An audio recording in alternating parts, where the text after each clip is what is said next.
Hello, everyone, and welcome back to Real Time, where we talk about the movies we like. And the ones we don't. I'm Tyler. And I am Molly. And just like the last 2 years, we are starting this year off with a Jurassic Park movie. And why not? But the one that was considered the worst for a long time until a few other movies made everyone reevaluate. Jurassic Park 3. Yes. This is our third year, right? Yeah. So it makes sense we do Jurassic Park 3, obviously. Yes. So, Jurassic Park 3 was the first movie in the Jurassic franchise not to be directed by Steven Spielberg. Then again, he's only directed 2 of them, so... Yeah, so there's more that now that are, not directed by him than were. Does that make sense? Yeah, okay. This is also the first one to not be inspired by any writings of Michael Crichton at all. There was at one point a rumor that he was going to write a third Jurassic Park book, but that clearly didn't happen. This is mostly an original story with some characters from the previous movies. So there's only 2 Jurassic Park books? Yes, there was Jurassic Park and The Lost World. Okay. Crichton was never really into writing sequels, and I think, The Lost World was the only one he ever wrote. Interesting. So this movie was, of course, directed by Joe Johnston. Some of you may know him from The Rocketeer or the first Captain American movie. Captain America, not Captain American. Yeah, that's okay. This movie features the return of Sam Neill as Dr. Alan Grant. Despite being a pretty iconic character in this movie franchise, Sam Neill is only in 3 of the movies. Yeah, that's kind of funny. And he's the character you associate it with the most. Or I do, at least. If not Jeff Goldblum's Ian Malcolm, Mm-hmm. who was in more movies. He was in 4 of them. Well, he really only had a substantial role in 3, but he appeared in Jurassic World Fallen Kingdom. I don't know if I've seen that one. You did. I showed it to you on our honeymoon. Yeah, I don't remember that. Yeah, there's a reason. William H. Macy plays Paul Kirby, and Téa Leoni plays Amanda Kirby. These 2 characters play a divorced couple who basically shanghais Grant into going to Isla Sorna, the Site B of the islands where Hammond was making dinosaurs, to help them rescue their son, Eric Kirby, played by Trevor Morgan. And as soon as they touch down on the island, everything goes wrong. Yeah, like as soon as they're on it, there's chaos right away, and the chaos never stops. No, it does not. Alessandro Nivola plays Billy Brennan, Grant's... a student that is learning under Grant at the paleontological dig site. Yeah. The late Michael Jeter plays Udesky, one of the mercenaries the Kirbys hired to help them get Billy back. Yes. John Deal and Bruce A. Young play Cooper and Nash, 2 of the other mercenaries who get turned into dinosaur food pretty quickly. Yeah, they don't last too long. Laura Dern comes back as Ellie Sattler. Well, not Sattler anymore. She's since married to Ben Hildebrand. No, not Ben. Mark. Ben is Amanda's boyfriend. Look, neither of these 2 men in this movie are very developed characters. So, yeah. Yeah, and Ellie doesn't have a lot of screen time either. Unfortunately, no. But, hey, what are you going to do? So, this movie was for the longest time considered the worst of the Jurassic franchise. And some people may still think it is to this day. But, spoiler alert for 2 and 3 years from now, after Jurassic World Fallen Kingdom and Dominion, we may have treated this one too harshly. Yeah, and I guess this might be an unpopular opinion, but I honestly like this one more than the second one, The Lost World. For some reason, I just find that one boring. Well, I just can never get into that one. I personally like The Lost World more than 3, but I mean that's just a personal opinion for me. Either way, neither of those two are as good as the first one. Of course not, and also not as good as the first Jurassic World movie. Yeah. Apparently, I've seen the second one in the Jurassic World series, but I don't remember it. It's not very memorable. But I can't see any of these movies being as good as the first one, obviously. So there was a lot of behind-the-scenes trouble with this one.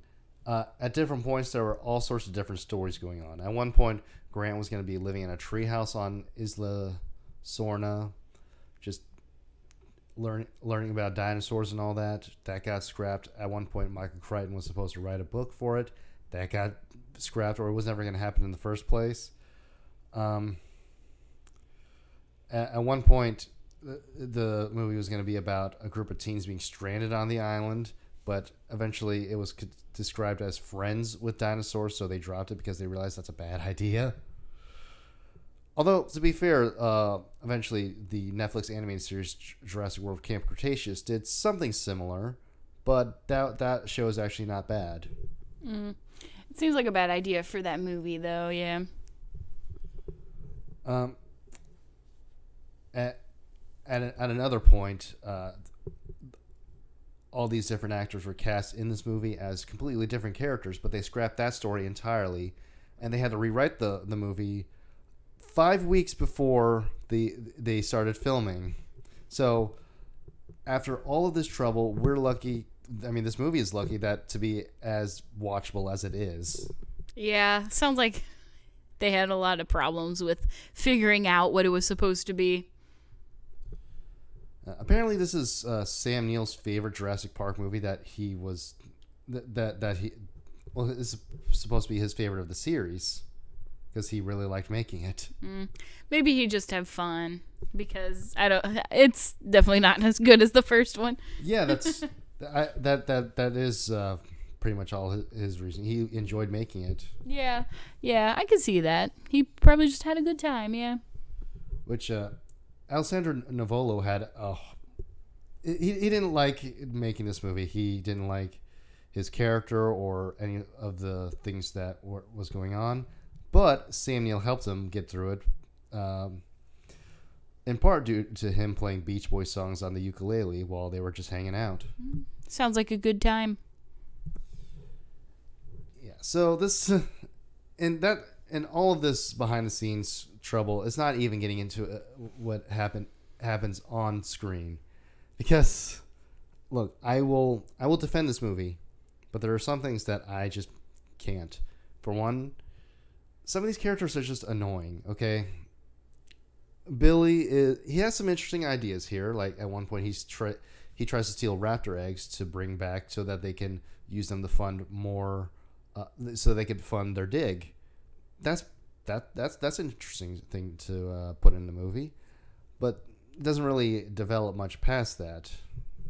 Yeah, it's just kind of just talked about and then they move on. Yeah, like Billy quote unquote dies in the movie after they get attacked by pteranodons in the bird cage, and so Grant feels bad about how we talked to him before that, but then it just goes as quickly as it comes up, and then Billy ends up surviving anyways. Yeah, I always wondered how they found Billy so quickly. Whenever I think he floated off in a different direction than what they walked, right? Yeah, Billy is going down the river, getting pecked at by pteranodons, and they're trying to find their way to the coast. And when they get picked up by the Marines, Billy is already there. How did that happen? Yeah, that confused me, but I let it slide. And then there's the Kirbys, of course. It's no exaggeration when I say Eric is the most rational-minded of these three people. Okay, this kid's been stuck on this island with dinosaurs for well over a month, and he's not doing so bad. He found some shelter. He's been eating okay. The kid's a survivor. You know, hats off to him. I don't think I would be able to last as well as he did. Maybe it's a bit unrealistic, but I don't care. Yeah, he's definitely more adept at this than his parents. They seem to struggle a lot. Yeah, and he's a likable kid too. He's not like in the first movie with Lex and Tim, where they kind of, I mean, they're a bit precocious as kids are, but sometimes they're kind of stupid. Or Kelly, who's a bit unrealistically, well, not unrealistic. Nothing in this movie, this movie series is really realistic, but she's just got a bit on my nerves. But yeah, Eric is really the most competent kid character in these movies. Yeah, he might be the most competent, but I think the kids from the first Jurassic Park are the most realistic kids. Yeah, you're probably right. Mm-hmm. I feel like they have the most realistic how kids would react in that situation, which would be scared. Yeah, but if you're scared, why would you shine a bright light out your car when a T-Rex is stomping around? That's kind of dumb. She didn't know. She thought it would scare it away, I guess. I don't know. She's stupid. Well, sometimes kids make mistakes. Yeah, I get, but it doesn't matter. And I guess Kelly isn't the worst. It's just that one scene with her using her gymnastics to kick a velociraptor out the window. That was just a bit silly to me. Pretty goofy, yeah. But I guess for the most part, she's not that bad. It's just she's not. She doesn't really get much development either. You know, we hear some of her problems when she shows up, but then doesn't really show up a whole lot after that. But this isn't about the failings of other movies. This is about Jurassic Park 3. Yeah, where were we before this? Oh, yeah. Eric's parents, Paul and Amanda, they suck. Okay, I'm sorry. I love William H. Macy as an actor. He's a very, very talented man, and I love his work in other movies.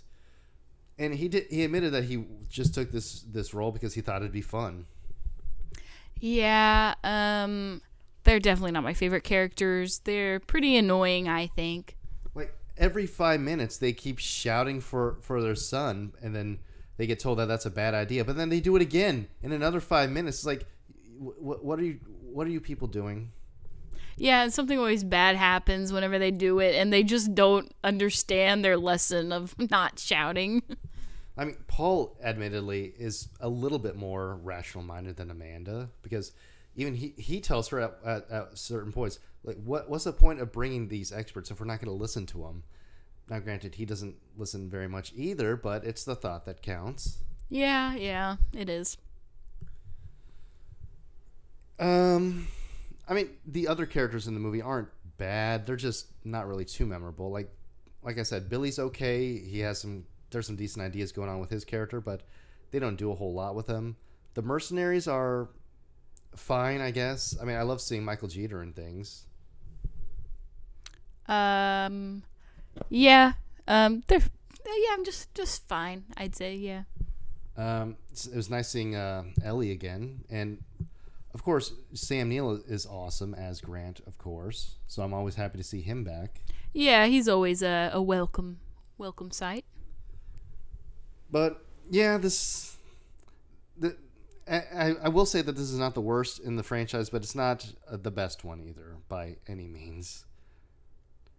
And there was also some controversy over the T-Rex Spinosaurus fight in this movie because T-Rex lost. Okay, look. I'm going to say this. It doesn't really matter which of them wins or loses. These are fictional characters, so it doesn't really matter too much. I'm probably going to contradict myself in a later, or I have already in a previous video on this, but it really does not matter which of these two dinosaurs wins. Having said that, though, there is a good reason why the T-Rex did lose in this movie. I mean, he was a juvenile. He wasn't fully grown yet. And even still as a juvenile, that Rex managed to put the Spinosaurus down for a bit. So full-grown T-Rex would have beaten the Spino. Yeah, you can tell the Spinosaurus is a lot larger than the T-Rex.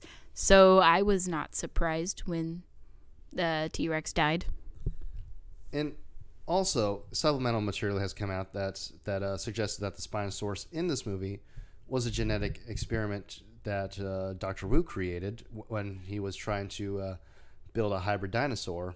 So this was the predecessor to the Indominus Rex that we saw in Jurassic World. Yeah, it might be a little genetically stronger. Yeah, just wants to kill everything he sees, basically. And yeah, there was some genetic mutilation, some torture done to this animal. So yeah, he's not very happy. Yeah, he's powered by rage. Just like most 7th graders on Xbox Live. That's true. And there's, of course, the inaccuracies from the actual animals, which, at this point, all of these things are genetically enhanced or altered in some way, okay? And even then, at the time that this movie was made, which is 2001, we didn't know a whole lot about the Spinosaurus, okay? The largest complete fossil that has ever been found of this was found in the middle of the First World War by Ernst Stromer. He was a German paleontologist, and he later brought his findings back to Germany to be exhibited in a museum. Now, he was very anti-Nazi when they came to power, so that also led to his career being stifled. And during the war, when the Allies bombed Germany, they bombed the museum where the Spinosaurus fossils were, and it was absolutely destroyed. A lot of Ernst Stromer's work was in that museum, and after the bombings, it was all turned to dust. So that marked a very sad end to his career, when all of his work was for nothing, basically. But subsequent findings after the movie helped us learn more about this dinosaur. At this point, scientists believe that Spinosaurus was a more quadrupedal or aquatic dinosaur. It was primarily a fish eater. Oh, I didn't know that. Yeah, it's fascinating stuff. There's another YouTuber by the name of Trade Explainer. He does a fantastic job of sorting all this stuff out. And if you want to learn more about Jurassic Park 3 and everything that went wrong during the making of this movie, check out Clayton Fioriti's videos on this. He did an amazing job, and I like watching his stuff. Yeah, sounds interesting. I don't know a lot about dinosaurs, so I feel like you informed me pretty well. Okay, so the actual animatronic for the Spinosaurus is still the largest animatronic ever built for a movie. Oh, well, that's pretty cool. Like, to get it around, they had to take it. They had to move it at night because they had to take alternate routes because they couldn't go under bridges with this thing. Yeah, that's pretty big then. The T-Rex and Spinosaurus fight was actually supposed to be a lot longer too, but see, what happened was they put the two animatronics for the Spinosaurus and the T-Rex against each other. Mm-hmm. And with its first, swing of its claw, the Spinosaurus decapitated the T-Rex animatronic. So that's why it's a bit more CGI heavy. Yeah, that makes sense. Like, this thing was an absolute monster. It was. It's just that this thing existed. Is beautiful to me. Like the animatronic and the dinosaur, it's both fantastic. Just that this thing could exist. Yeah, I always think it's really cool whenever movies do really good animatronics. It's pretty cool. Which the animatronics for the Velociraptors in this scene is still pretty good too. Yeah, they're just not as big. Actually, when we see some of them walking, when one of them went to go claw Udesky in the back, that was a guy wearing raptor legs. Like, they're showing it from like the legs down. There was a guy walking around in those things. That's kind of funny. Yeah, this is also the last Jurassic movie to feature a lot of animatronic work. Because there was some here and there in Jurassic World. I'm not sure how much there was in Fallen Kingdom or Dominion, but not as much as the first three. So that's really unfortunate for fans of practical effects. Yeah, I am a fan of practical effects. I just think if done well, they look much better than CGI.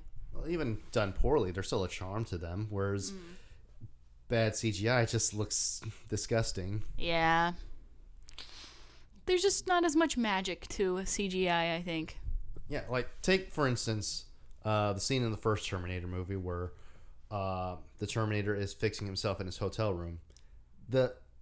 Just the look of how when he takes his eye out and plops it out, you could tell that it's an animatronic, but it still looks a lot better than whatever they were doing in Genesis with all of those not so great looking CGI effects sometimes. Yeah, it's also something you can appreciate because it's real and actually there, and not just some computer stuff. That's not to take away from the work that CGI artists do, because a lot of them go through a lot. I mean, for instance, in the past couple of years, we've heard a lot of horror stories come out of VFX artists working with Disney on the Marvel movies.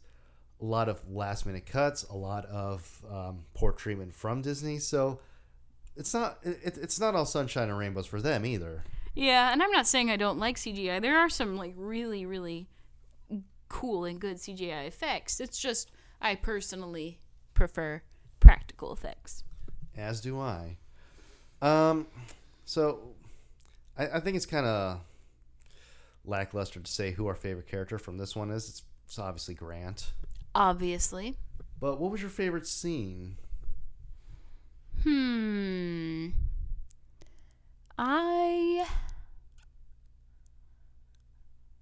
am thinking. Do you have one? Well, I like the like at the beginning when they were in the bird cage, the tension building up until the Pteranodon first showed up. Like, it's pretty spooky. Yeah, when they're walking across that bridge, and then Eric just kind of sees this Pteranodon. That's what you called it. Yeah, like the seeing the actual shadow of it was scarier than when we saw it for real, because it's like, oh my god, what is that? Yeah. I mean, even though at this point we know what it is, but still, you put yourself in the mindset of, I don't know, a kid or something seeing this for the first time. It's just like, oh, what's that? Yeah. Yeah, it did look pretty scary coming out of the fog. So that was really cool. And overall, this movie is, like, it's not the best, but it's better than some of what came after it. So there is some to love here. It's a short movie. It's only an hour and a half long, so it's not taking too much of your time. And it's nice to see Sam Neill come back as Alan Grant. We've only gotten him for 3 movies, and the video game Jurassic World Evolution. That's pretty cool. Oh, yeah, that is pretty cool. I'm not sure if he came back in Evolution 2, but I haven't played that yet. So. Unless you have anything more to say about Jurassic Park 3. I don't think so. Then that'll do it for us. We will catch you next time. See you next time.